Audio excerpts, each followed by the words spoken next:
दोस्तों, बेरोज़गारी का माहौल है और इसी बेरोज़गारी का फ़ायदा उठाकर कुछ लोग बेरोज़गार युवक और युवतियों को अपने जाल में फँसाकर उनसे गंदा काम करवाते हैं या फिर उनसे गलत काम करवाते हैं, उनकी मजबूरी का फ़ायदा उठाते हैं।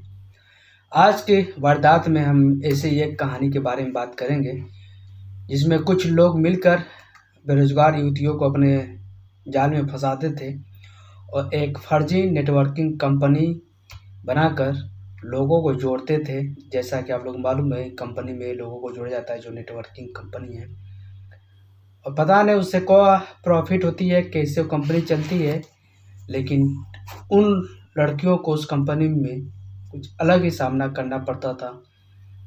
कंपनी के सारे कर्मचारी जो पुरुष और उसका कंपनी का जो हेड था, सारे मिलकर वहाँ मौजूद लड़कियों का शोषण करते थे, उनके साथ मारपीट की जाती थी, उनका यूँ कहें तो रेप जैसी जघन्य अपराध भी होता था।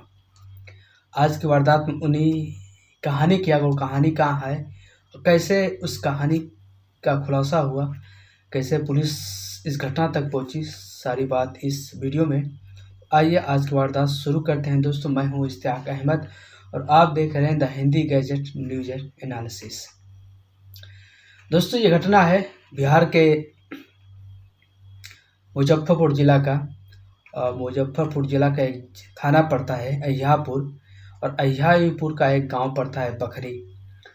बखरी में एक बिल्डिंग में, जहां गांव के बगल में ही नई बिल्डिंग बनी थी, उसी बिल्डिंग में कुछ लोग रहते थे, जिसमें युवक युवतियाँ दोनों थी।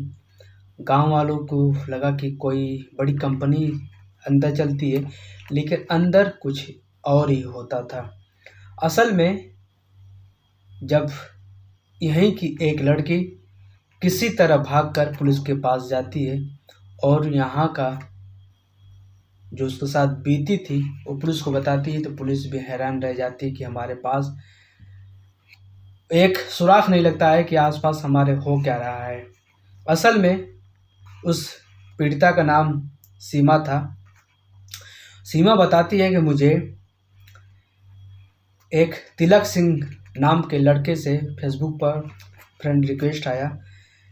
सीमा अभी जल्द ही इंटर पास की और उस तिलक सिंह बताया कि मैं CMD हूँ networking marketing company D Bihar की। असल में डी बिहार एक नेटवर्किंग कंपनी है और इसमें उनको 15,500 प्रति महीने के हिसाब से सैलरी मिलेगी। मैसेंजर पर बात होती है सीमा से और तिलक सिंह उसको अपने जाल में फंसाता है। सीमा समझ नहीं पाती, वो अपनी मौसी से 20,500 रुपये उधार लेकर उस कंपनी में ज्वाइन होती है। वो कंपनी का रूल था कि जब आप ज्वाइन होंगी तो आपको 20,500, यही कहें 20,000 रुपये देने पड़ेंगे। उसके बाद आपको हर महीने 15,500 के हिसाब से सैलरी मिलेगी।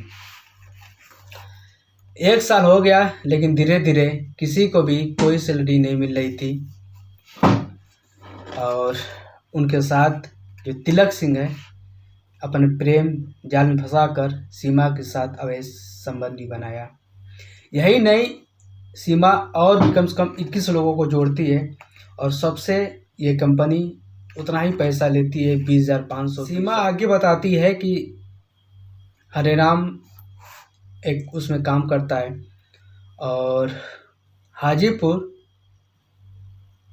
में जाकर वो कंपनी ज्वाइन करती है, और यही नहीं और 21 लोगों को भी जोड़ती है। लेकिन धीरे धीरे सीमा और तिलक वर्मा का शारीरिक संबंध बनने चलता है और जब सीमा इसका विरोध करती है तो उसे मारा पीटा जाता है।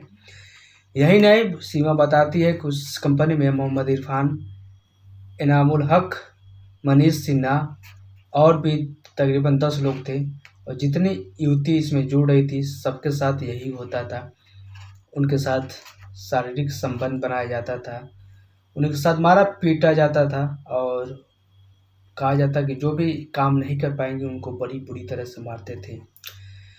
सीमा आगे बताती कि किसी तरह मैं भागकर थाने के पास पहुंची और थाने में जब ये मामला हुआ तो तमाम न्यूज़ इसको कवर करने लगे। बात जिला मुख्यालय तक पहुंच गई और जो यहाँ की डीएसपी हैं नगर 2 की विनीता सिन्हा, उन्होंने पीड़िता को स्वयं अपने पास बुलाया और उसके बाद उसकी सारी हालत सुनी। सीमा ने बताया कि मैडम, मुझे उस 50,000 महीने का वेतन देकर लालच में बुलाया गया था और मेरे साथ ऐसा ऐसा कृत्य हुआ। उस कंपनी का जो सीएमडी है तिलक सिंह, मुझसे शारीरिक संबंध बनाया और यही नहीं, मेरा तकरीबन 3 बार गर्भपात भी कराया। सीमा के दिए हुए बयान के अनुसार डीएसपी विनीता सिन्हा ने फिलहाल पॉस्को एक्ट और तमाम जो धाराएं बनती हैं रेप की, सारी धाराओं में मुकदमा दर्ज करके पुलिस को आदेश देती है। पुलिस उस जगह पे छापा मारती है, लेकिन आरोपी पहले से ही फरार हो जाती है। जब पुलिस आसपास के लोगों से पूछती है तो आसपास के लोग बताते हैं कि हमें इसकी जानकारी नहीं थी, हमें इतना ज़रूर था कि अंदर कुछ युवक युवतियाँ रहती हैं, लेकिन कुछ दिनों से युवतियाँ भी नहीं रहती थी और अंदर क्या होता था उसके भनक भी बाहर नहीं जाती थी। ये बिहार की घटना है, एक सच्ची घटना है दोस्तों। 19 जून के आसपास इसका खुलासा हुआ है और तब तक पुलिस छापेमारी कर रही है, लेकिन अभी तक जो न्यूज़ निकल के आई है कि कोई भी आरोपी अभी पकड़ा नहीं गया है। यूँ कहा जाता है कि हमारे कानून के हाथ बड़े लंबे होते हैं, लेकिन इतने भी लंबे नहीं होने चाहिए कि आरोपी पहुंच से दूर हो जाए। ये ऐसी घटना नहीं है जिसमें नेटवर्किंग कंपनी का साझा देकर कितने युवक और युवतियों का ज़िंदगी खराब कर दिया जाता है। कितने लोग गलत रास्ता चुन लेते हैं, सुसाइड की चक्कर पे पड़ जाते हैं क्योंकि उनका दिल टूट जाता है। 2 साल 3 साल उसमें काम करते हैं, लोगों को बेवकूफ़ बनाते हैं, पैसा भी जमा करते हैं और करवाते भी हैं और उनके सारे रिश्तेदार और उनके घर वालों की इज्जत मिट जाती है और बस उन्हें एक ही सपना लगता है कि अब हम बड़े आदमी बनेंगे और जब नहीं बन पाते तो अपनी ज़िंदगी भी समाप्त कर लेते हैं। इस वीडियो का दोस्तों बनाने का मकसद है कि आप लोग भी इस जैसे फर्जी कंपनियों से बचें। आप मेहनत करें, किसी भी कंपनी में जो कंपनी काम करती है, कंपनी उसका स्टोर रूम हो, उसका हर चीज़ हो, जो कुछ बनाती हो, कुछ बेचती हो, इन नेटवर्किंग कंपनी की साइट या इन फर्जी कंपनियों के चंगुल में ना फंसें। कोई भी नेटवर्क कंपनी में आपसे आ रहा है उसको पहले दूर से ही टाटा बोल दीजिए कि भाई हमको नहीं ज़रूरत है। कहानी कैसे लगी आपको, ये वारदात कैसे लगी, कमेंट में ज़रूर बताएं। मिलते हैं एक नई वारदात, एक नई कहानी के साथ।